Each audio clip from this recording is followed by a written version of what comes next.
Welcome back to our YouTube channel codex judiciary. आज हमारा discuss होगा चैप्टर नंबर 4 भारतीय नागरिक सुरक्षा संहिता का। हर एक सेक्शन को हम माइन्यूटली देखेंगे और ये भी देखेंगे कि एग्जामिनेशन पॉइंट ऑफ व्यू से क्वेश्चन यहाँ कैसे फ्रेम हो सकते हैं। तो जुड़े रहिए कंप्लीट वीडियो में हर एक इंपॉर्टेंट सेक्शंस की नॉलेज करने के लिए। पहला इंपॉर्टेंट सेक्शन है स्टूडेंट सेक्शन नंबर 31। ये मैं आपको बता दूं कि एग्जामिनेशन पॉइंट ऑफ व्यू से ये सेक्शन काफ़ी इंपॉर्टेंट है। यहाँ से आपको प्रीलिम्स में क्वेश्चन देखने को मिलते हैं। डायरेक्टली आपसे क्वेश्चन आता है कि किस सेक्शन के अंदर मैजिस्ट्रेट या पुलिस ऑफिसर को ये राइट मिला हुआ है कि वो पब्लिक से असिस्ट करेंगे, यानी डिमांड करेंगे कि वो उनको असिस्ट करें। यहाँ पर 3 सर्कमस्टांसेस हैं। कभी कभी ये भी पूछ ले जाते हैं कि what are the circumstances when the public is bound to help magistrate and police. तो एक एक को हम 1 बाय 1 देखेंगे। सबसे पहले इन टेकिंग और preventing the escape of any other person whom the magistrate और police officer is authorize to arrest. जिस पर्सन को मैजिस्ट्रेट या पुलिस ऑफिसर अरेस्ट करने के लिए अथॉरिटी रखता है, अगर वो बच के भाग रहा है, ठीक है, तो उसके लिए आप हेल्प करोगे पुलिस या मजिस्ट्रेट को कि उसको भागने से रोका जाए। पहला पॉइंट। दूसरा पॉइंट है इन द प्रिवेंशन और suppression of breach of peace. जहाँ कहीं भी ब्रीच ऑफ पीस सप्रेस होता है या डिप्रेशन होता है या सप्रेशन होता है, वहाँ पर भी आप पुलिस या मजिस्ट्रेट को हेल्प कर सकते हो किस तरीके से पीस मेंटेन किया जाए। तीसरा इंपॉर्टेंट पॉइंट है in the prevention of any injury. See, अगर कोई भी क्षति कारित की जाती है, इंजरी कॉज की जाती है, किसको? किसी पब्लिक प्रॉपर्टीज को। तो अगर किसी पब्लिक प्रॉपर्टी को कोई इंजरी कॉज की जा रही है या अटेम्प्ट किया जा रहा है, वहाँ पर भी आप पुलिस ऑफिसर या मजिस्ट्रेट को हेल्प करेंगे सो दैट पब्लिक प्रॉपर्टी को प्रिजर्व किया जाए। ये तीनों पॉइंट्स आपको एग्जामिनेशन पॉइंट ऑफ व्यू से इंपॉर्टेंट है और इनको आपको याद रखना है। करता है या पर्सन ऑफेंस करने की इंटेंशन से कोई काम करता है तो उसकी इंफॉर्मेशन आप पुलिस अथॉरिटीज को देंगे। यहाँ कुछ जो सेक्शंस हैं वो स्टूडेंट सेक्शन है। सबसे पहले section number 103 to 105 of BNSS। देखो यहाँ पर हम डिटेल डिस्कस नहीं करेंगे, बस फटाफट देख लेंगे कि किस सेक्शन में क्या है। प्लीज रिमेंबर, यहाँ पर ये सारे सेक्शन किसके हैं बच्चों? BNS के, यानी भारतीय न्याय संहिता से रिलेटेड ऑफेंसेस के पर्टिकुलर सेक्शंस है। यहाँ इन्फॉर्मेशन देनी होगी। सेक्शन नंबर 103 बात करता है मर्डर की। सेक्शन 104 बात करता है लाइफ कन्विक्शन की। सेक्शन 105 बात करता है punishment for culpable homicide not amounting to murder की। इसके बाद हम बात करते हैं सेक्शन 111 to 113। इनको भी देख लेते हैं BNS में ये क्या है। सेक्शन नंबर 111 ऑर्गेनाइज क्राइम की बात करता है। सेक्शन नंबर 112 पैटी ऑफेंसेस की बात करता है। कौन से? पैटी ऑर्गेनाइज क्राइम की। सेक्शन 113 स्टूडेंट बात करता है terrorist act resulting to death, यानी टेररिस्ट एक्टिविटीज 113 में दिए गए हैं। ये तीनों ही सेक्शंस, अगर आप देखते हो कि इन तीनों में से किसी सेक्शन से रिलेटेड ऑफेंस कोई पर्सन कॉज कर रहा है तो वहां पर भी इंफॉर्मेशन दीजिए। इसके बाद बात करते हैं सेक्शन 140 से लेकर 144, यानी BNS के ये जो सेक्शंस हैं 140 से लेकर 144, अगर इनसे रिलेटेड कोई ऑफेंसेस कॉज करने की इंटेंशन से कोई पर्सन कोई एक्ट करता है वो भी इंफॉर्मेशन आप दोगे। बात कर लेते हैं सेक्शन 140 में क्या है। सी, सेक्शन 140 ऑफ BNS बात करता है kidnapping and abduction to murder और रैंसम। सेक्शन 141 बात करता है इंपोर्टेशन ऑफ गर्ल्स की। सेक्शन 142 बात करता है रॉन्गफुली कंसीलिंग और किडनैपिंग ऑफ पर्संस की। ठीक है, तो ये आपको सेक्शंस याद रखने। इसके बाद सेक्शन 143 ये ट्रैफिकिंग ऑफ पर्सन की बात करता है। Section 144 of BNSS exploitation of trafficked person की बात करता है। तो आपने 144 तक सेक्शंस देख लिए। इसके बाद आते हैं आपके सेक्शन 147 से लेकर 154, ये भी BNS के हैं, यहाँ पर भी आपको इन्फॉर्मेशन देनी होगी। तो यहाँ पर हम बात करते हैं सेक्शन 147 की। सेक्शन 147 स्टूडेंट बात करता है वेगिंग वार अगेंस्ट गवर्नमेंट की। सेक्शन 148 बात करता है conspiracy to commit offence of 147। Section 149 बात करता है collecting arms and ammunition. Section 150 बात करता है concealing of arms and ammunition. Section 151 बात करता है आपका असॉल्ट करना, किसको? प्रेसिडेंट ऑफ इंडिया का for some demands, right. 152 important section है BNS का, ये बात करता है इंडेंजर्ड सॉवरेनिटी। आपको पता है सेडिशन लॉ को रिप्लेस करके हमने सेक्शन 152 न्यूली इंट्रोड्यूस किया है, जहाँ पर इसी तरीके का सिमिलर प्रोविजन रखा गया है, दैट इज इंडेंजर्ड सॉवरेनिटी। इनमें से कोई भी ऑफेंसेस का अगर थ्रेटन होता है तो वहाँ भी इंफॉर्मेशन देनी होगी। ठीक है, तो ये भी आपको याद रखना पड़ेगा। इसी तरीके के ये बाकी सेक्शंस भी आप ध्यान रखिएगा। एक बार आप बीएनएस में ये सेक्शंस विजिट कर सकते हो कि किस सेक्शन में क्या है, क्योंकि इनकी इन्फॉर्मेशन आपको देना होगा, that is a duty. Section number 33 में आपको यही बात कही गई है। ठीक है, अब हम बात करेंगे सेक्शन नंबर 34 की। सेक्शन नंबर 34 बस सिर्फ आपको इतना याद रखना है कि किस सेक्शन के अंदर दिया गया है, duty of officers employed in connection with affairs of village to make certain reports.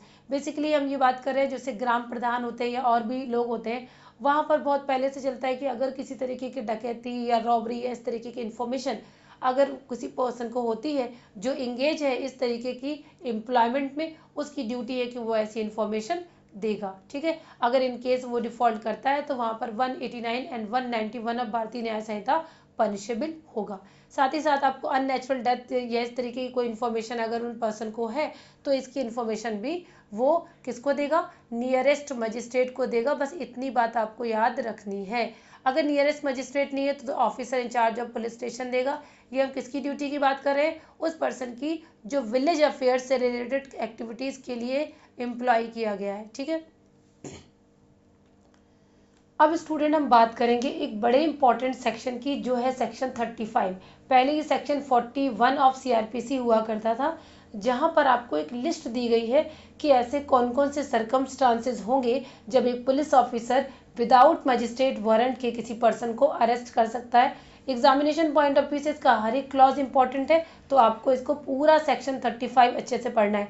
साथ ही साथ एक बात और याद रखिए कि सेक्शन 35 में आपके कुछ इंपॉर्टेंट केस लॉज भी आते हैं, है ना। तो मैं यहाँ पर लिखती हूँ केस लॉज। इन केस लॉज की एक लिस्ट आपको टेलीग्राम चैनल पर शेयर कर दी जाएगी, वहाँ से आप वो सारे केस लॉज अच्छे से पढ़ सकते हो। स्टार्टिंग इसकी होती है DK Basu versus state of west Bengal से। तो चलिए देखते हैं कौन कौन से वो सरकमस्टांसेस है जहाँ पुलिस ऑफिसर बिना वारंट के अरेस्ट कर सकता है। नंबर फर्स्ट क्लॉज ए देखिए, who commits in presence of police officer a cognizable offence.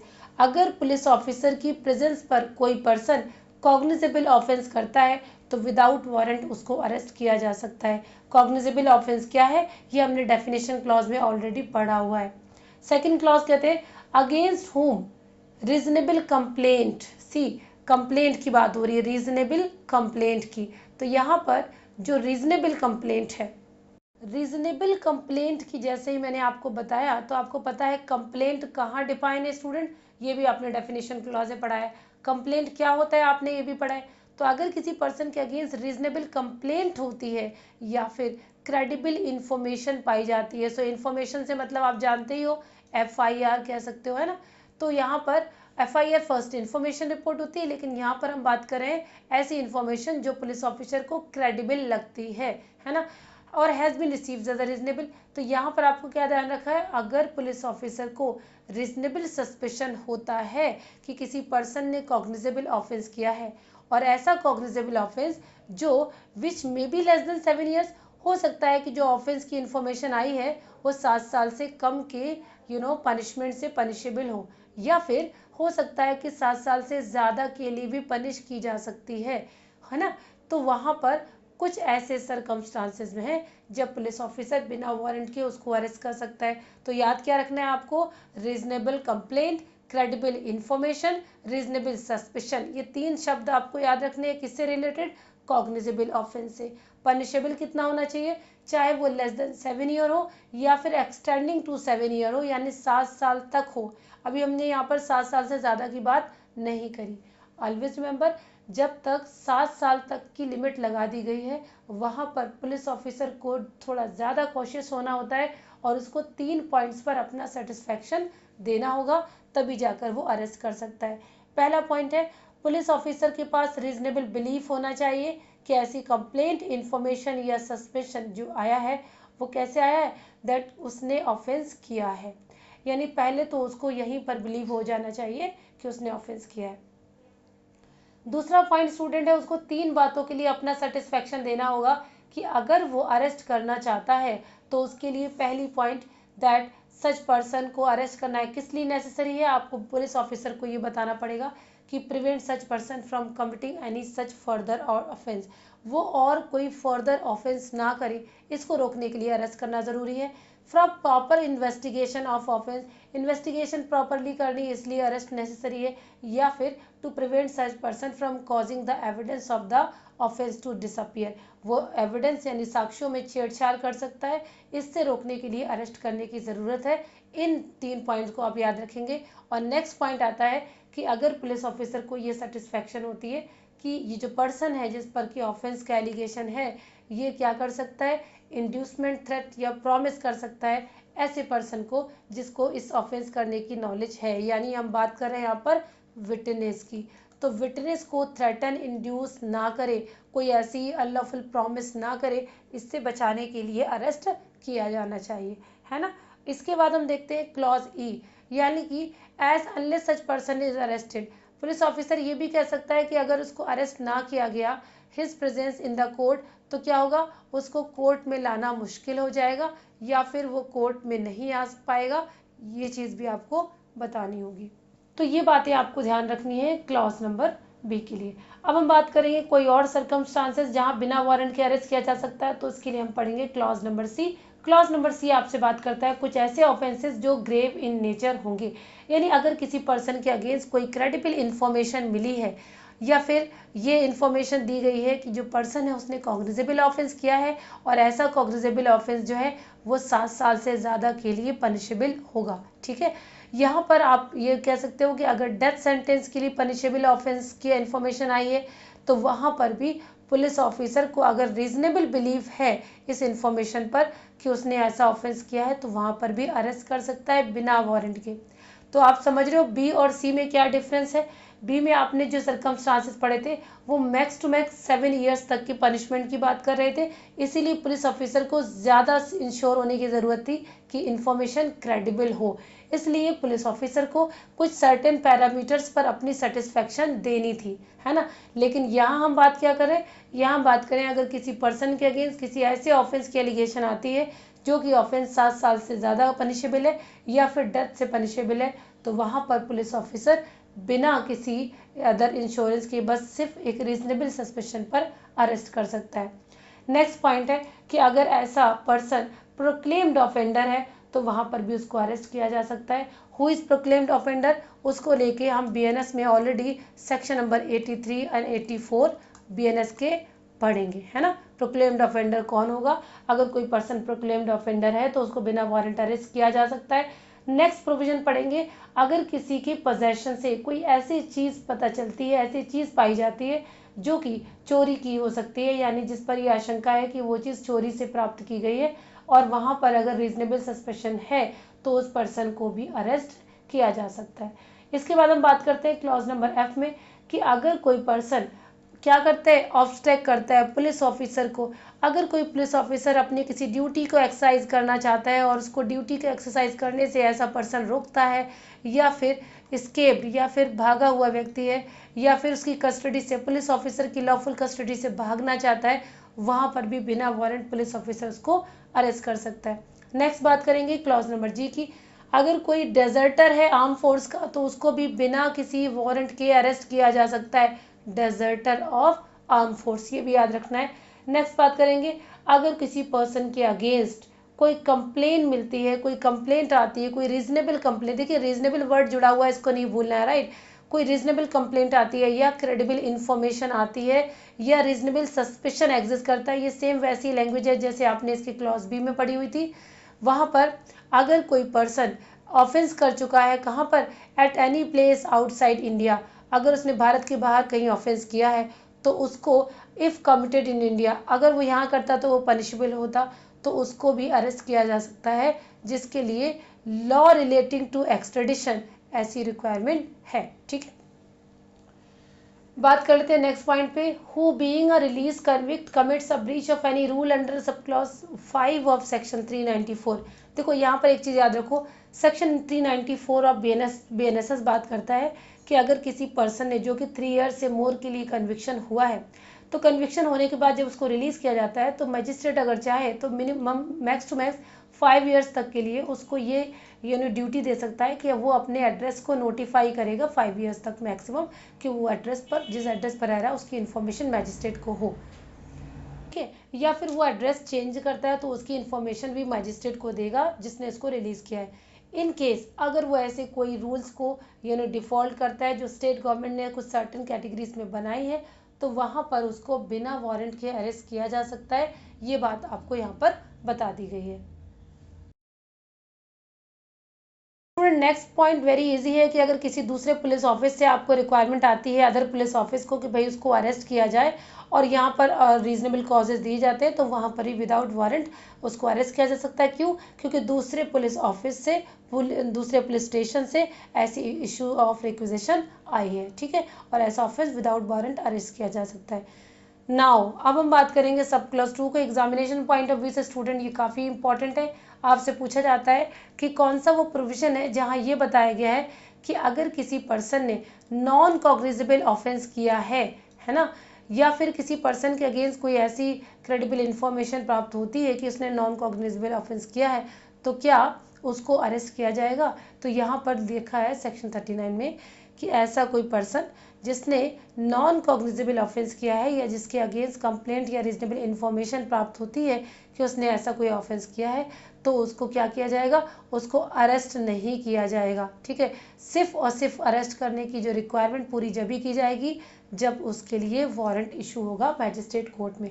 In brief to the point, ऐसे कोई भी ऑफेंसेस जो नॉन कॉग्निजेबल ऑफेंस हैं उन्हें बिना वारंट के अरेस्ट नहीं किया जा सकता। ये यहाँ पर कह दिया गया है subject to section provision of section 39। Section 39 एक ऐसा सेक्शन है स्टूडेंट जहाँ पर किसी पर्सन ने ऐसा ऑफेंस किया है, ठीक है, जो नॉन कॉग्निजेबल है, उसके बाद भी उसको अरेस्ट किया जा सकता है। ये अभी हम आगे पढ़ेंगे। तो यही बात इन्होंने कह दी कि 39 के अधीन रहते हुए जो पर्सन नॉन कॉग्निजेबल ऑफेंस करता है उसको बिना वारंट के अरेस्ट नहीं किया जाएगा। इस तरीके से हमारा सेक्शन नंबर 35 कंप्लीट होता है और यहाँ पर हम सारे इन क्लॉजेस को याद भी रखेंगे। इसमें हालांकि एक क्लॉज है जो लास्ट में, वो अब हमारे लिए इम्पोर्टेंट हो गया है, तो एक बार इसको ज़रूर पढ़ लेंगे। ये बात करता है सेक्शन 35 क्लॉज 7 की, और क्या कहता है कि अगर कोई ऐसा पर्सन है जिसको अरेस्ट किया जाना है ऑफेंस के लिए जो 3 साल से कम के लिए पनिशेबल है, यानी ऐसा कोई ऑफेंस किया गया है जो 3 साल से लेस के लिए पनिशेबल है, और ऐसा पर्सन इनफर्म है या फिर अबव 60 ईयर का है। कैसा है स्टूडेंट? इनफर्म है या फिर अबव 60 ईयर का है, तो उसको अरेस्ट करने के लिए प्रायर परमिशन की ज़रूरत है डीएसपी की, राइट, यानी deputy superintendent of police will give the permission, then only the person can be arrested. बस इस क्लॉज को याद रखना। आपसे पूछा जा सकता है कि कहाँ पर ये प्रोविजन दिया गया है कि अगर कोई पर्सन इनफर्म या 60 ईयर्स ऑफ एज का है और उसने लेस देन 3 ईयर्स के लिए ऑफेंस से पनिशेबल कोई ऑफेंस किया है, तो उसको विदाउट डीएसपी परमिशन, यानी नॉट बिलो द रैंक की बात है, इसका मतलब है डीएसपी के ऊपर वाले की प्रायर परमिशन ले सकते हो, डीएसपी से नीचे वाले की प्रायर परमिशन वैलिड नहीं होगी, तो वहाँ पर अरेस्ट नहीं होगा। ये बात हमने कर ली सेक्शन 35 की। आई होप आपको सेक्शन 35 क्लियरली समझ आ गया होगा। सेक्शन 35 के हर एक क्लॉजेस को अगेन एंड अगेन 2-3 बार पढ़ो क्योंकि यहाँ से 1-2 क्वेश्चन बनते हैं।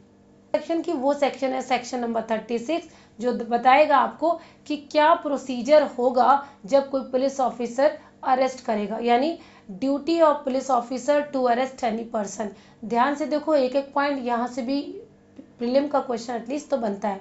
देखिए, जब भी कोई पुलिस ऑफिसर कोई अरेस्ट करेगा तो उसके लिए मैंडेटरी है कि वो बियर करेगा कोई एक्यूरेट, विजिबल और क्लियर आइडेंटिफिकेशन। ऐसे नहीं है कि वो सिविल ड्रेस में जाएगा और अरेस्ट करने लगेगा, क्योंकि अगर किसी पर्सन को ये नहीं पता है कि अरेस्ट करने वाला पुलिस ऑफिसर है तो वो राइट टू डिफेंस का एक्सरसाइज कर सकता है। ये बात आप बीएनएस के राइट टू डिफेंस में पढ़ोगे भी। इसीलिए कहा गया है पुलिस ऑफिसर जो अरेस्ट कर रहा है उसको एक्यूरेट, विजिबल और clear identification of his name रखना चाहिए सो दैट उसकी आइडेंटिफिकेशन क्लियर हो। दूसरा इंपॉर्टेंट ड्यूटी है पुलिस ऑफिसर का जब भी वो अरेस्ट करेगा कि वो एक मेमोरेंडम ऑफ अरेस्ट तैयार करेगा। मेमोरेंडम ऑफ अरेस्ट में कम से कम एटलीस्ट 1 विटनेस का अटेस्टेशन होना चाहिए कि यस मेरे सामने अरेस्ट किया गया है। ऐसा पर्सन जो अटेस्ट करेगा वो उसका फैमिली मेम्बर भी हो सकता है या फिर उस लोकेलिटी का कोई रिस्पेक्टेबल रिस्पॉन्सिबल पर्सन हो सकता है। इसके बाद एक और बात करेंगे कि साथ ही साथ जब भी अरेस्ट किया जाएगा तो जिस पर्सन को अरेस्ट किया गया उसका काउंटर साइन उस मेमोरेंडम में लेना होगा। ये 3 बातें अपने दिमाग में आपको सेव कर लेनी है। Clear identification of police officer, memorandum of arrest जिसमें एटलीस्ट 1 विटनेस के अटेस्टेशन हो और countersign by arrested person हो।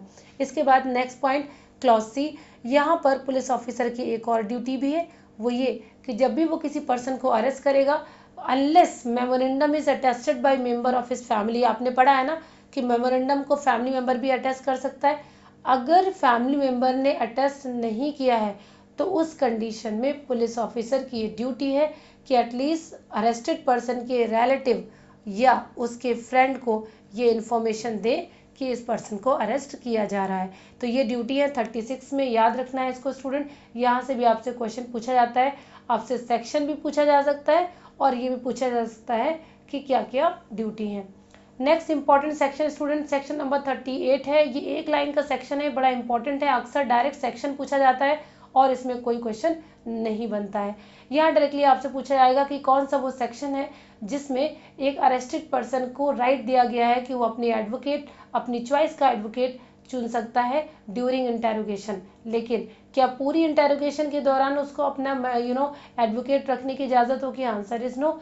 उसको ड्यूरिंग इंट्रोडक्शन अपनी चॉइस का एडवोकेट ले सकता है but not throughout interrogation, ठीक है। वंस अ वाइल आप एडवोकेट आपका हो सकता है। सेक्शन 39 स्टूडेंट डिस्कस करेंगे, जहां पर बताया गया है कि अगर कोई पर्सन जिसने नॉन कॉग्निजेबल ऑफेंस किया है, तो आपने 35 में पढ़ा था कि नॉन कॉग्निजेबल ऑफेंस में अरेस्ट नहीं होगा। 35 का क्लॉज 7 याद रखिए। 39 कहता है कि देयर आर सम सर्कमस्टांसेस जब नॉन कॉग्निजेबल ऑफेंस करने वाले व्यक्ति को भी अरेस्ट किया जा सकता है। देखिए सर्कमस्टांसेस क्या है। सबसे पहली बात, जब person in the presence of police officer कोई ऑफेंस करता है जो नॉन कॉग्निजेबल है और जब उससे ये पूछा जाता है कि वो अपने नेम एंड एड्रेस को बताए, राइट, नेम एंड एड्रेस और रेजिडेंस के बारे में इंफॉर्मेशन दे, है ना, तो वहाँ पर वो क्या करता है, वो ऐसी इंफॉर्मेशन देने में रिफ्यूज़ कर देता है। तो यहाँ पर अगर कोई पर्सन रिफ्यूज़ करता है कि वो ऐसी इंफॉर्मेशन देगा तो उसका अरेस्ट किया जा सकता है। पर्पस क्या होगा स्टूडेंट? पर्पस होगा कि उसके नेम एंड एड्रेस को असरटेन किया जाए कि आखिर उसका नेम एंड एड्रेस और रेजिडेंस क्या है। इसके बाद एक और इम्पॉर्टेंट चीज़ 39 में याद रखो कि जैसे ही उसका true name and address ascertain हो जाता है तो ये चीज़ ज़रूर याद रखें, इसे नहीं भूलना है कि he shall be release on bond और bail bond to appear before magistrate if required. तो उसको किस पर छोड़ देंगे? बॉन्ड पर या बेल बॉन्ड पर। आपको याद होगा हमने बॉन्ड और बेल बॉन्ड दोनों की डेफिनेशन सेक्शन 2 में कर रखी है। बॉन्ड में क्या होता है, जिसमें श्योरिटीज़ की विदाउट भी रिलीज़ किया जा सकता है और बेल बॉन्ड में विद श्योरिटीज़ रिलीज़ किया जाएगा। एक और इम्पॉर्टेंट चीज़ है कि अगर कोई person who is not resident of India, अगर वो भारत का नागरिक नहीं, भारत का रेजिडेंट नहीं है, रेजिडेंट मतलब जो वहाँ का रहने वाला है, तो उसको बेल बॉन्ड पर छोड़ा जाएगा, लेकिन इंडिया में रहने वाले किसी व्यक्ति की श्योरिटी चाहिए, दैट इज़ मैंडेटरी। तो हमारा सेक्शन नंबर 39 भी कम्प्लीटली क्लियर। इसमें स्टूडेंट एक इम्पॉर्टेंट बात जो आपको याद रखनी है कि अगर किसी पर्सन जो नॉन कॉग्निजेबल ऑफेंस करता है और उसका नेम एंड रेजिडेंस असरटेन नहीं हो पाता है, कितनी देर के अंदर? विद इन 24 आवर्स, तो याद रखिए it is the duty of the police officer कि उसको बॉन्ड या बेल बॉन्ड पर रिलीज़ किया जाएगा और अगर ज़रूरत पड़ेगी तो उसको तुरंत कहाँ फॉरवर्ड कर दिया जाएगा? नियरेस्ट मैजिस्ट्रेट को फॉरवर्ड कर दिया जाएगा जिसके पास ज्यूरिसडिक्शन है।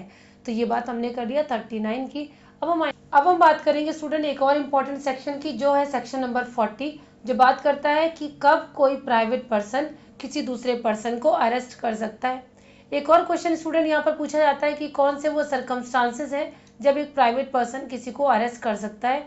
तो प्रीलिम्स पॉइंट ऑफ व्यू से ये काफ़ी इंपॉर्टेंट सेक्शन है। यहाँ पर कोई भी पर्सन जिसकी प्रेजेंस में कोई पर्सन कैसा ऑफेंस करता है? नॉन बेलेबल करता है प्लस कॉग्निजेबल ऑफेंस करता है।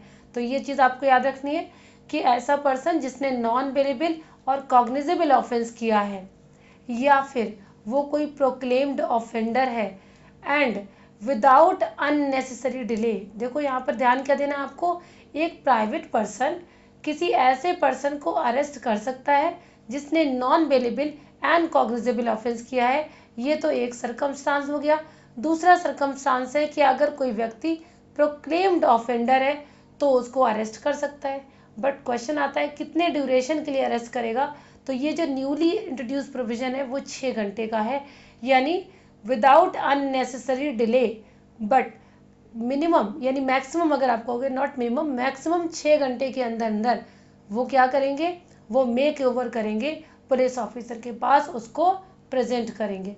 तो आपको बस यही 3 बातें याद रखनी है कि ज़्यादा से ज़्यादा कोई प्राइवेट पर्सन 6 घंटे के लिए किसी पर्सन को अरेस्ट कर सकता है, और सर्कमस्टांस क्या होगा ये भी मैंने आपको बता दिया। इसके बाद का प्रोसीजर बताया गया है कि अगर पुलिस ऑफिसर को उसके बाद भी लगता है, सेटिस्फेक्शन होता है कि उसने कोई ऑफेंस किया है, तो वो 35 के अकॉर्डिंग काम करेगा। अगर नॉन कॉग्निजेबल ऑफेंस किया है तो वो एज पर सेक्शन 39 काम करेगा।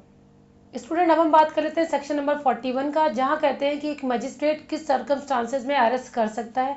तो यहाँ पर आपको ध्यान देना है कि अगर मैजिस्ट्रेट की प्रेजेंस में, या फिर अब यहाँ पर ध्यान क्या देना है, मैजिस्ट्रेट कौन सा होगा। तो यहाँ क्लियरली मेंशन है वो मैजिस्ट्रेट चाहे एग्जीक्यूटिव हो या जुडिशियल हो। ये आपके लिए इंपॉर्टेंट पॉइंट है कि कोई भी मैजिस्ट्रेट जो एग्जीक्यूटिव है या जुडिशियल है, अगर उसके लोकल ज्यूरिसडिक्शन में कोई पर्सन कोई ऑफेंस करता है तो वो खुद भी अरेस्ट करता है हिमसेल्फ, या फिर डायरेक्शन दे सकता है किसी दूसरे पर्सन को कि उस ऑफेंडर को अरेस्ट करे। जैसे ही उसको अरेस्ट करता है तो वो बेल के प्रोविजंस जो भी होंगे, जो प्रोविजन में दिए हैं, वो सारे अप्लाई होंगे। ठीक है, तो ये बात हमें याद रखनी है 41 की सर्कमस्टांसेस। तो यहाँ पर जो पॉइंट है वो ये है कि आपको देखना ये है कि कौन से ऑफेंसेस की बात हो रही है, ऐसा इसमें नहीं दिया गया है। यानी कोई भी ऑफेंस जो उसके सामने होता है, बस उसके पास ज्यूरिसडिक्शन होना चाहिए। नेक्स्ट इंपॉर्टेंट सेक्शन सेक्शन 42 है। इसमें सिर्फ एक लाइन का क्वेश्चन आपको याद रखना है कि कोई भी आर्म्ड ऑफिसर्स यानी जो भी मेंबर हैं आर्म्ड ऑफिस के, वो बिना यूनियन की परमिशन के अरेस्ट नहीं किए जाएंगे अगर उन्होंने कोई भी ऐसा एक्ट किया है जो इन discharge of their official duties है। ठीक है, तो ये बात आपको याद रखनी है। इसके बाद सेक्शन नंबर 43 करेंगे। 43 में आपके कई क्वेश्चंस बनते हैं, तो ये हमारा हो गया one of the most important triple star question. यहाँ पर आपसे पूछा जाता है कि अरेस्ट कैसे करेंगे। देखिए, जब भी कोई पुलिस ऑफिसर अरेस्ट करेगा तो पहला रूल, पहला क्लॉज ये आपको ज़रूर याद रखना है कि जब भी कोई पुलिस ऑफिसर किसी पर्सन को अरेस्ट करता है तो ही शैल एक्चुअली टच, वो एक्चुअली टच करेगा या फिर कन्फाइन करेगा उसकी बॉडी को, अनलेस अगर कोई पर्सन सबमिशन कर दे। कैसे? बाय वर्ड या बाय एक्शन। ध्यान रखना क्या है, बाय वर्ड या बाय एक्शन अगर सबमिट करता है अपने आप को तो वो उसका अरेस्ट विदाउट टच भी किया सकता है। Otherwise in general actually touch और कन्फाइन करके ही अरेस्ट किया जाएगा। ठीक है, तो यहाँ से क्वेश्चन बनता है कि कैसे अरेस्ट होगा, तो एक्चुअली टच या कन्फाइन करके होगा। एक्सेप्शन इसका क्या है कि अगर कोई पर्सन खुद से बाय वर्ड और एक्शन अपने आप को सबमिट कर दे। प्रोवाइजो इसका बड़ा इंपॉर्टेंट है स्टूडेंट। यहाँ पर ये कहा गया कि अगर किसी विमेन का अरेस्ट हो रहा है तो जब तक कि कोई कंट्रेरी सर्कमस्टांसेस ना हो तो सिर्फ उसके ओरल इंटीमेशन पर ही अरेस्ट मान लिया जाएगा, यानी not required to actually touch और कन्फाइन द बॉडी। यानी देखिए, शैल वर्ड इज यूज, यानी शैल बी प्रिज्यूम्ड कि उसका अरेस्ट हो गया है। ठीक, यहाँ पर अगर सर्कमस्टांसेस अदरवाइज रिक्वायर करती भी हैं कि उसको एक्चुअल में टच करके पकड़ा जाए, यानी उसको पकड़ के अरेस्ट किया जाए, तो वहाँ पर मैंडेटरी है कि फीमेल पुलिस ऑफिसर होना चाहिए, तभी जो है वो उसको अरेस्ट कर सकते हैं। ठीक है, और एक्चुअल टच का प्रोविजन नहीं है। तो ये आपको थोड़ा सा ध्यान देना है कि किस प्रोविजन में एक विमेन को अरेस्ट के टाइम कुछ सेफगार्ड दिया गया है। तो याद रखोगे सेक्शन 43 क्लॉज 1 का प्रोवाइजो है। दूसरा क्लॉज एक और इम्पॉर्टेंट बात कहता है कि अगर किसी पर्सन को फोर्सिबली रेसिस्ट कर रहा है, यानी कोई पर्सन जिसको अरेस्ट किया जा रहा है अगर वो फोर्सिबली रेसिस्ट करता है, तब क्या करेगा पुलिस ऑफिसर? तब पुलिस ऑफिसर जितने भी नेसेसरी मीन्स हैं टू अरेस्ट दैट पर्सन, तब वो मीन्स यूज़ कर सकता है। यानी यहाँ पर आप कह सकते हो कि फिजिकल पावर यानी मैन पावर यूज़ की जा सकती है टू अरेस्ट द पर्सन, लेकिन कब? जब वो person arresting a person forcibly resist करता है तब। इसके बाद स्टूडेंट एक और क्लॉज हमारा जो बड़ा इंपॉर्टेंट है, देखिए यहाँ से क्वेश्चन बनेगा क्योंकि ये न्यूली इंट्रोड्यूस प्रोविजन है कि हैंड कफिंग का प्रोविजन कहाँ पर दिया गया है। इससे पहले जो हम लोग सीआरपीसी पढ़ते थे, इसके बाद सुप्रीम कोर्ट के केसेस के through hand coughing in general allowed नहीं थी। यहाँ पर हैंड कफिंग का एक्सप्रेस प्रोविजन अब जोड़ दिया गया है।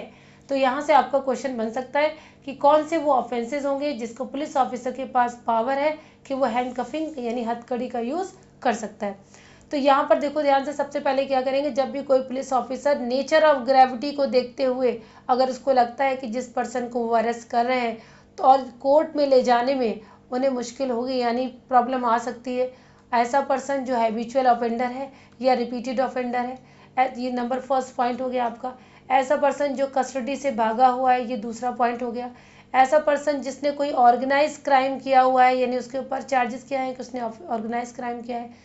ऐसा पर्सन जो टेररिस्ट एक्ट के लिए एलिज्ड है, ड्रग रिलेटेड क्राइम किया है, illegal possession of arms and ammunition है, मर्डर है, रेप है, एसिड अटैक है, या counter fitting of currency coins है या करेंसी नोट्स है, ह्यूमन ट्रैफिकिंग है, सेक्सुअल ऑफेंसेस अगेंस्ट चिल्ड्रन है, ठीक है, या ऑफेंस अगेंस्ट स्टेट है। ये सारे वो लिस्ट है, आप अपने नोट्स में बना लीजिएगा। इन सारे ऑफेंसेस में से अगर कोई ऑफेंस की एलिगेशन है और नेचर ऑफ ग्रेविटी को देखते हुए अगर पुलिस ऑफिसर को लगता है तो हैंड कफिंग कर सकता है। अरेस्ट करने के टाइम पर भी हैंड कफिंग यूज हो सकती है और जब उनको मैजिस्ट्रेट के पास प्रेजेंट किया जा रहा है तब भी हैंड कफिंग यूज हो सकती है। अब हम बात करेंगे एक और इम्पॉर्टेंट क्वेश्चन पे कि क्या इनकाउंटर अलाउडेड है अंडर बीएनएसएस। जैसे कि हम लोग पढ़ते हैं जनरली हमारे जुडिशरी इनकाउंटर को इनकरेज नहीं करती, लेकिन क्या बीएनएसएस में या सीआरपीसी जो हमारा एग्जिस्टिंग लॉ था पहले, क्या उसमें इनकाउंटर डेथ अलाउड है। तो इस प्रोविजन को हमें नहीं भूलना है, ठीक है। यहाँ पर क्या लिखा है, nothing in this section give right to cause death. Death cause नहीं कर सकते पुलिस ऑफिसर अरेस्ट करते time unless and until offence कौन सा है, पनिशेबल विद डेथ और life imprisonment. It's mean that death और एलआई से रिलेटेड ऑफेंसेस में पुलिस ऑफिसर अपनी पावर को एक्सरसाइज करते में अगर डेथ भी कॉज कर देता है तो अगर वो जस्टिशिएबल होगी तो वो लीगल होगी। इस मीन्स वो पनिश पुलिस ऑफिसर नहीं किया जाएगा। क्यों? क्योंकि इस क्लॉज में ये बात कही गई है, ठीक है। तो इसके बाद हम बढ़ जाएंगे क्लॉज नंबर 5 में, जहाँ पर बताया गया है विमेन को एक और सेफगार्ड दिया गया है ना। तो हमने 2 सेफगार्ड्स पढ़े विमेन से रिलेटेड, एक क्लॉज 1 के प्रोवाइजो में पढ़े और दूसरा पढ़ेंगे क्लॉज 5 में।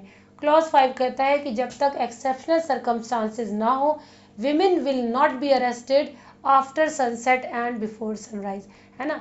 यानी कि आफ्टर सनसेट और बिफोर सनराइज, अगर आप जनरल मीनिंग कहें तो हम कह सकते हैं एट नाइट, राइट। तो विमेन का अरेस्ट नहीं होगा। लेकिन अगर कोई ऐसे एक्सेप्शनल सर्कमस्टांसेस हैं भी तो इसके लिए क्या चाहिए, विमेन पुलिस ऑफिसर इस चीज़ को रिक्वेस्ट करेगी, एक रिटर्न रिपोर्ट प्रेजेंट करेगी और प्रायर परमिशन किससे लेगी, मैजिस्ट्रेट फर्स्ट क्लास जिसके ज्यूरिसडिक्शन में ऑफेंस किया गया है या जहां पर अरेस्ट किया जा रहा है। दोनों बातें आपको याद रखनी है कि इन जनरल क्या होगा, after sunset before sunrise women का अरेस्ट नहीं होगा। दूसरा पॉइंट आपने क्या पढ़ा, एक्सेप्शनल सर्कमस्टांसेस में किया जा सकता है लेकिन इसकी रिपोर्ट पहले तैयार करेगी विमेन पुलिस ऑफिसर। दूसरी बात, प्रायर परमिशन लेगी जुडिशियल मजिस्ट्रेट फर्स्ट क्लास की। सिर्फ उसी जुडिशियल मजिस्ट्रेट फर्स्ट क्लास की प्रायर परमिशन लेनी होगी जिसके ज्यूरिसडिक्शन में ऑफेंस हुआ है या जिसके ज्यूरिसडिक्शन में उस विमेन का अरेस्ट किया जा रहा है।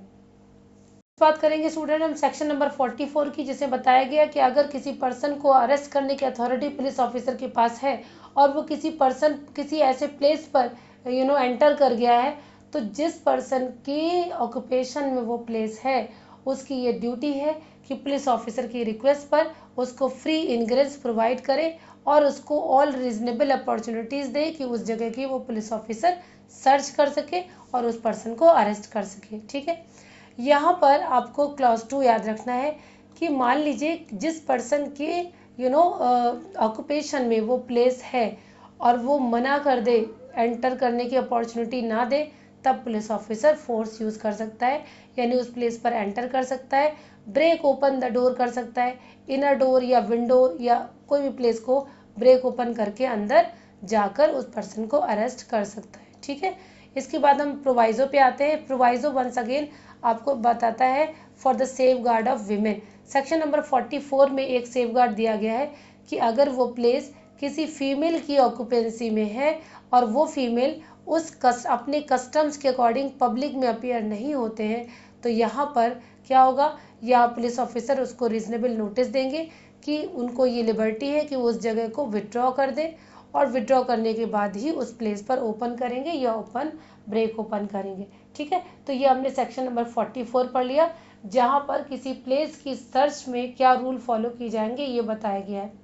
सेक्शन 45 में एक लाइन आपको याद रखनी है कि अगर किसी पर्सन को अरेस्ट करने की किसी पुलिस ऑफिसर को अथॉरिटी है तो वो किस एक्सटेंट तक उसको अरेस्ट कर सकता है। Answer is any place in India. Bharat के किसी भी कोने में कोई पर्सन चला जाए वहां से उसका अरेस्ट हो सकता है। सेक्शन 46 एक सिंपल सा सेफगार्ड देता है कि know unnecessary restraint. Arrested person को सिर्फ उतना ही रिस्ट्रेन किया जाएगा जितना रीजनेबल हो, ठीक है, उससे ज़्यादा नहीं, इतनी बात इसमें कही गई है। सेक्शन 47 अरेस्टेड पर्सन के राइट्स की बात करता है और ये बताता है कि हर पुलिस ऑफिसर की ये ड्यूटी है कि अगर किसी पर्सन को अरेस्ट करता है विदाउट वारंट तो वो क्या करेगा, इमीडिएटली कम्युनिकेट करेगा to him full particulars of offence for which he is arrested और which ground for this arrest. यानी अरेस्टेड पर्सन को इमीडिएटली ये बताया जाएगा कि उसको किन ग्राउंड्स पर किस ऑफेंस के लिए अरेस्ट किया जा रहा है। This is the duty of arrested person, duty of arrested person. तो किस सेक्शन में दी गई है duty of arrested person? Section number 47 में। इसके साथ साथ एक बात और याद रखिए, अगर किसी पर्सन को विदाउट वारंट अरेस्ट किया जाता है other than accuse of non bailable offence, और ऑफेंस कैसा है जो नॉन बेलेबल नहीं है, तो क्या करेंगे, उसको रिलीज भी कर दिया जाएगा या उसके रिलीज के राइट के बारे में भी बताया जाएगा। सेक्शन 48 बात करेगा obligation of person making arrest. देखिए कोई भी पर्सन जो इस बीएनएसएस के अंदर किसी का अरेस्ट करता है, चाहे वो मैजिस्ट्रेट करे, चाहे वो कोई प्राइवेट पर्सन करे, कोई पुलिस ऑफिसर करे, तो उनकी ये ड्यूटी है। तो सेक्शन 48 में याद रखना कि वो ड्यूटी सिर्फ पुलिस ऑफिसर की नहीं है, यहाँ पर हर वो व्यक्ति जो अरेस्ट करता है उसकी ड्यूटी दी गई है। ड्यूटी क्या है इसमें? Every police officer other person making arrest under this Samhita give information regarding arrest and place where arrested person is being held for any of his relative, friend या other person nominated by arrested person। देखिए जिस place पर arrest करके रखा गया है उस place की इंफॉर्मेशन मिस्टर बी के फ्रेंड, रिलेटिव या जिस पर्सन को वो नॉमिनेट करे उसको दी जाएगी। इसके बाद the police officer inform the arrest person of his right, उसको बताया भी जाएगा कि आपका राइट है ये कि आप इस चीज़ को बताएं। ठीक है, तो ये हमारा हो गया सेक्शन नंबर 48। फिर हम आगे बढ़ेंगे और आगे बढ़ के हम पहुंचेंगे सेक्शन नंबर 49 में। सेक्शन नंबर 49 में स्टूडेंट आपको सिर्फ इतनी सी बात याद रखनी है कि अरेस्टेड पर्सन की सर्च किस धारा में दी गई है, किस सेक्शन में दी गई है, और इसका क्लॉज 2 हमारे लिए इम्पोर्टेंट है। अगर किसी विमेन की सर्च की जाएगी तो विमेन की सर्च हमेशा कौन करेंगे? कोई फीमेल के थ्रू ही की जाएगी, और ध्यान दीजिएगा with strict regard to decency, है ना। तो ये भी एक सेफगार्ड है जो आपको देखने को मिला, स्ट्रिक्ट रिगार्ड टू डिसेंसी ही सर्च किया जाएगा। ये बात आपको सेक्शन नंबर 49 में कही गई।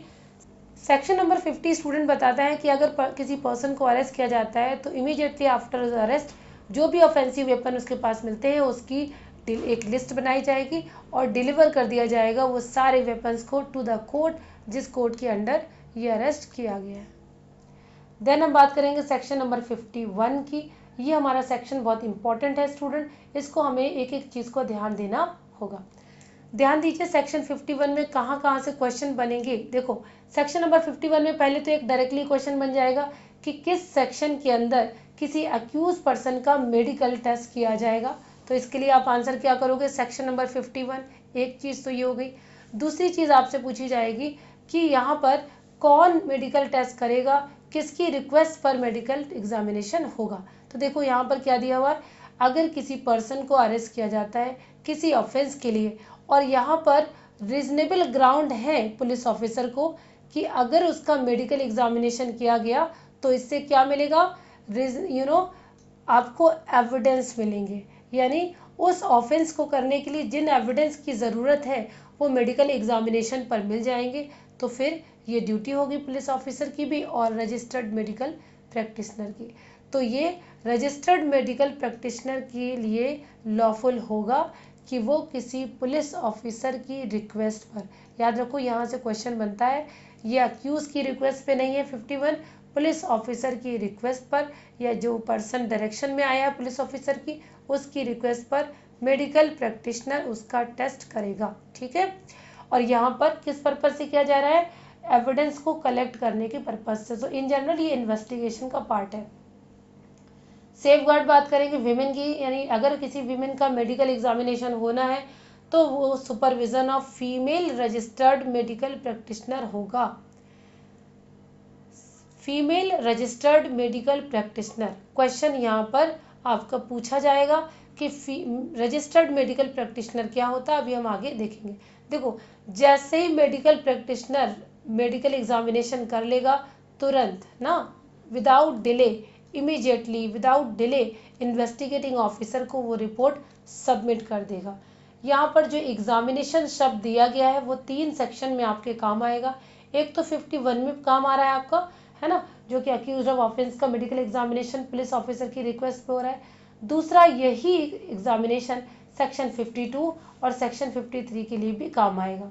सो एग्जामिनेशन की डेफिनेशन क्या होती है ये आपको 51 में ही बता दी गई है। क्या क्या एग्जामिनेशन में आएगा ये भी आपको बता दिया गया है। ठीक है, तो यहाँ पर आपको ये बातें ध्यान रखनी है। रजिस्टर्ड मेडिकल प्रैक्टिशनर क्या है ये आपको एग्जामिनेशन में पूछा जा सकता है। ऐसा मेडिकल प्रैक्टिशनर जिसकी क्वालिफिकेशन जो कि क्वालिफिकेशन रखता है नेशनल मेडिकल कमीशन एक्ट 2019 जो हमारा लॉ है ना, उसके अंदर एक लिस्ट बनाई जाती है, उस लिस्ट में इनरोल हो, यानी कि नेशनल मेडिकल रजिस्टर और state medical register under the act में इनरोल्ड होना चाहिए। ठीक है, जैसे लॉयर्स के लिए होता है, बार काउंसिल ऑफ इंडिया से एनरोल्ड होता है ना, स्टेट बार काउंसिल से एनरोल्ड होता है, तो उसको हम क्या मानते हैं, लीगल प्रैक्टिशनर। सिमिलरली अगर कोई मेडिकल प्रैक्टिशनर है तो उसको नेशनल मेडिकल कमीशन एक्ट 2019 के अंदर जो लॉ बना है यानी NMR, उसके अंदर इसमें नाम लिस्ट में होना चाहिए। बात करेंगे स्टूडेंट सेक्शन नंबर 52 की, जहां पर examination of accuse of rape by medical practitioner है। अगर कोई पर्सन जो अक्यूज्ड ऑफ रेप है और उसका मेडिकल एग्जामिनेशन होना है तो इसके लिए हमारा सेक्शन नंबर 52 दिया गया है। ये बड़ा इंपॉर्टेंट सेक्शन है, एविडेंस लॉ के अंदर भी इस रिपोर्ट का काफ़ी वैल्यू है ना। जब ट्रायल होता है तो उस ट्रायल में इस मेडिकल रिपोर्ट की एक अपनी वेरासिटी स्टैब्लिश करने के रूल्स हैं। ऑलवेज रिमेंबर, जब भी कोई पर्सन जिसके ऊपर एलिगेशन है कि उसने रेप किया है या अटेम्प्ट टू कमिट रेप किया है और वहाँ पर रीजनेबल ग्राउंड्स है कि उसकी सर्च से उसके एग्जामिनेशन से रीजनेबल एविडेंस मिल सकते हैं, तो वहाँ पर रजिस्टर्ड मेडिकल प्रैक्टिशनर जो कि किसी गवर्नमेंट हॉस्पिटल में रन बाय गवर्नमेंट हॉस्पिटल या लोकल अथॉरिटी के एडमिनिस्ट्रेशन में कोई हॉस्पिटल है वहाँ से उसका एग्जामिनेशन होगा। तो आपने 51 में ये बात नहीं पढ़ी थी, बट 52 में जब भी किसी पर्सन जो कि एक्यूज्ड ऑफ रेप और अटेम्प्ट टू रेप है उसका examination in general government hospital या फिर hospital run by local authority ही होगा। लेकिन इसका एक एक्सेप्शन है कि अगर 16 किलोमीटर की रेडियस में, यानी कि अगर वहाँ पर कोई गवर्नमेंट हॉस्पिटल नहीं है या फिर कोई प्रैक्टिशनर अवेलेबल नहीं है, तो 16 किलोमीटर की रेडियस पे जो हॉस्पिटल होगा वहाँ पर रजिस्टर्ड मेडिकल प्रैक्टिशनर उसको एग्जामिन कर सकता है। तो ये बात हमने पढ़ ली सेक्शन नंबर 52 में। ठीक है, 52 में हम ये पढ़ेंगे, इसके बाद हम जाएंगे अपने नेक्स्ट सेक्शन की तरफ। यहाँ पर आपको 52 में ये भी याद रखना है कि क्या क्या इंपॉर्टेंट कंटेंट उस रिपोर्ट में होगा। तो एक बार थोड़ा सा डायरेक्ट रीडिंग कर लो कि देखो, जब भी सेक्शन 52 के अंदर कोई एग्जामिनेशन होता है तो उस रिपोर्ट में name and address of accuse होता है, किसके द्वारा वो लाया गया, हु ब्रॉट हिम, ये भी होगा। एज ऑफ अक्यूज होगी जो कि इंपॉर्टेंट होगी कि आगे जाके अगर वो डिफेंस लेगा कि वो जुवेनाइल है तो उसमें काम आएगी। इसके बाद मार्क्स ऑफ इंजरी, अक्यूज की पर्सन पे जो भी मार्क्स ऑफ इंजरी है वो भी देखे जाएंगे, वो भी उस मेडिकल रिपोर्ट का पार्ट होंगे। DNA profiling and other description भी उस पर मेंशन होगा। और सबसे इम्पॉर्टेंट चीज़, अगर कंक्लूजन में जो भी कंक्लूजन मेडिकल प्रैक्टिशनर देता है उसके रीजंस भी ब्रीफ में देने होंगे। वन लाइनर आंसर नहीं देना होगा कि yes this person has done this offence और नॉट, है ना। इसके बाद exact time of commencement and completion of examination note ज़रूर होगा, ये चीज़ आपको याद रखनी है। देन आता है आपका examination of arrested person by medical officer, यहाँ पर सेक्शन नंबर 53 है, यानी जो पर्सन अरेस्ट किया जाता है he shall be examined by medical officer in the service of central government और the state government and in the case of medical officer is not available by registered medical officer soon after the arrest is made. Actual में देखा जाए तो section 53 is use as a defence for arrested person, है ना। तो जो third degree का use होता है या कोई वायलेंस अगर पुलिस ऑफिसर के द्वारा किया गया है तो इन सब की चीज़ों से बचने के लिए सेक्शन नंबर 53 का यूज़ करते हैं, ठीक है। नेक्स्ट सेक्शन स्टूडेंट करेंगे सेक्शन नंबर 54 जो बात करता है आइडेंटिफिकेशन ऑफ पर्सन अरेस्टेड की। इसको हम सिमिलरली पढ़ते हैं, मोस्ट कॉमन वर्ड यूज़ करते हैं टीआई परेड। भारतीय साक्ष्य अधिनियम में सेक्शन नंबर 7 में भी टीआई परेड के बारे में दिया गया है। टीआई परेड कौन करता है, किस पर्पज से की जाती है, ये किस स्टेज का पार्ट है, यानी इसमें इन जनरल क्या है, टीआई परेड हमेशा इन्वेस्टिगेशन का पार्ट होती है, ठीक है। ये कंक्लूसिव एविडेंस नहीं होती है, it is to be use only to prove the guilt of accuse, investigation का पार्ट है। टीआई परेड के लिए आपको ये भी याद रखना है कि टीआई परेड कब होगी, अगर किसी पर्सन का आइडेंटिफिकेशन करना हो, सर्टेनिटी स्टैब्लिश करनी हो कि यही पर्सन है जिसने ऑफेंस किया है, वहाँ टीआई परेड होगी। पर्पस क्या होता है, पर्पस होता है इन्वेस्टिगेशन का। टीआई परेड में स्टूडेंट सबसे इंपॉर्टेंट चीज़ जो आपको याद रखनी है कि टीआई परेड हमेशा officer in charge of police station, यानी जो पर्सन ऑफिसर इंचार्ज होता है उसकी रिक्वेस्ट पर ही आती है, और ये रिक्वेस्ट किससे करेंगे, उस कोर्ट को जिनके पास ज्यूरिसडिक्शन है ना। तो कोर्ट की से कंफर्म करके ही टीआई परेड की जाती है, ये भी आपको याद रखना पड़ेगा। इसका प्रोवाइजो इंपॉर्टेंट है इसलिए स्टूडेंट कि अगर मान लीजिए जो पर्सन आइडेंटिफाई करने वाला है वो विक्टिम भी हो सकता है, राइट, वो विटनेस भी हो सकता है। अगर कोई पर्सन जो आइडेंटिफाई करेगा वो मेंटली या फिजिकली डिसेबल्ड है तो उस सिचुएशन में आइडेंटिफिकेशन करने के टाइम पर हमेशा याद रखिए कि मैजिस्ट्रेट का सुपरविज़न ज़रूरी है, ठीक है। इसके साथ साथ आपको एक चीज़ और भी याद रखनी है कि जब इस तरीके से टीआई परेड होगा तो वो उस पर्सन के लिए कंफर्टेबल होना चाहिए जो पर्सन आइडेंटिफाई कर रहा है। और एक बड़ी इंपॉर्टेंट चीज़ जो आपने सेक्शन 2A ऑफ सेक्शन 2 में पढ़ी हुई है, audio video electronic means recording भी की जाएगी so that to veracity of authenticity of such identification, ठीक है। तो ऑडियो वीडियो इलेक्ट्रॉनिक मीन्स से इसको सपोर्ट भी कराया जाएगा, रिकॉर्ड भी कराया जाएगा, ये बात सेक्शन 54 में कह दिया, तो इसलिए हमारा सेक्शन 54 कंप्लीट हो गया। अब हम बात करेंगे नेक्स्ट इंपॉर्टेंट सेक्शन नंबर 56 में स्टूडेंट बस एक ही बात आपको याद रखनी है कि कौन सा वो सेक्शन है जिसमें health and safety of arrested person के बारे में बात की गई है, तो ये 56 है। ये ड्यूटीज पुलिस ऑफिसर की नहीं है स्टूडेंट, हर वो व्यक्ति जो अरेस्टेड पर्सन को कस्टडी में रखता है उसकी ये रिस्पॉन्सिबिलिटी है कि वो reasonable care of health and safety रखेगा। तो यही आपका इम्पॉर्टेंट हो गया कि ऐसा पर्सन जिसकी कस्टडी में अरेस्टेड पर्सन है वो रीजनेबल केयर करेगा health and safety of arrested की, यानी जो अक्यूज्ड है। 57 हमको बात करता है कि अगर किसी पर्सन का अरेस्ट होता है तो officer in charge of police station, है ना, या फिर अगर आप देखोगे तो मैजिस्ट्रेट, तो यहाँ पर विदाउट अननेसेसरी डिले, अब देखो यहाँ पर 24 आवर्स शब्द नहीं दिया गया है लेकिन ये बात कह दी कि बिना अननेसेसरी डिले के पुलिस ऑफिसर जो अरेस्ट करता है, कैसे, विदाउट वारंट, वो उस पर्सन को क्या करेगा, वो मैजिस्ट्रेट के पास सेंड कर देगा, ठीक है। तो ये बात आपको याद रखनी है। सेक्शन नंबर 57 ये बात करता है। सेक्शन नंबर 58 आ जाइए।